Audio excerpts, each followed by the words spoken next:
All right, so let's start with the big story that we are tracking on WION at this hour. And this, of course, is coming from Sudan, where the Sudanese Prime Minister Abdalla Hamdok has now finally tendered his resignation. The move has come 6 weeks after Hamdok was reinstated after making a deal with the military. Now, in April 2019, a popular uprising had forced the military's overthrow of the long-time autocrat Omar al-Bashir and also his Islamist government. Now, following Bashir's overthrow, Hamdok had become the Prime Minister under a power-sharing agreement between the military and the civilians. And then, in October last year, there was a coup that upended Sudan's plans for a transition towards a completely civilian-led democracy, and that had ousted and also placed under house arrest the Prime Minister by the military. But then he was later reinstated in the month of November after he managed to strike a deal with the military. But Hamdok failed to name a government while his protesters continued to hold mass demonstrations on the streets against the Prime Minister. Now, Hamdok happens to be a firm supporter of Sudan's transition towards a civilian-led government, and his resignation has now thrown Sudan's political future into deeper uncertainty. Hamdok has said that Sudan's political transition towards a civilian democracy is in fact a path that will be a long and a difficult one. A roundtable discussion was needed to produce a new agreement. Hamdok said that he had tried in vain to forge a consensus between the deeply divided factions.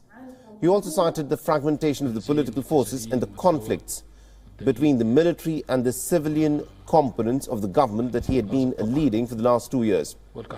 And he said that despite everything that he had done to try and reach a consensus, the deal simply had not happened.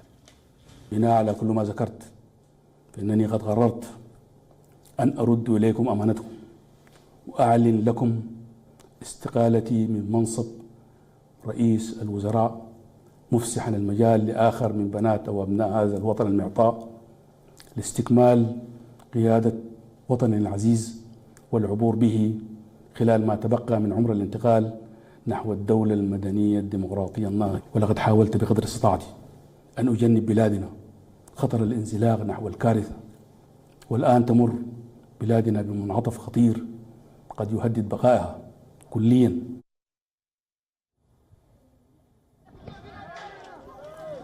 Just hours before Hamdok's speech, thousands of people flooded onto the streets of the capital city of Khartoum and also Omdurman. The protesters braved a heavy troop deployment. They chanted power to the people and demanded that the military should return to its barracks and should leave the governance process to the civilian people. The protesters marched towards the presidential palace.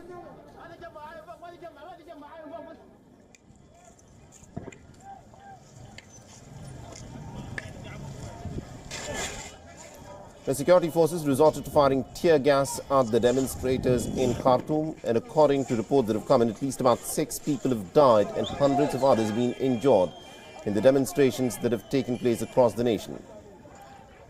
Now, in the face of the rising violence, at least about 57 protesters, according to reports, have been killed since the coup that took place in the month of October.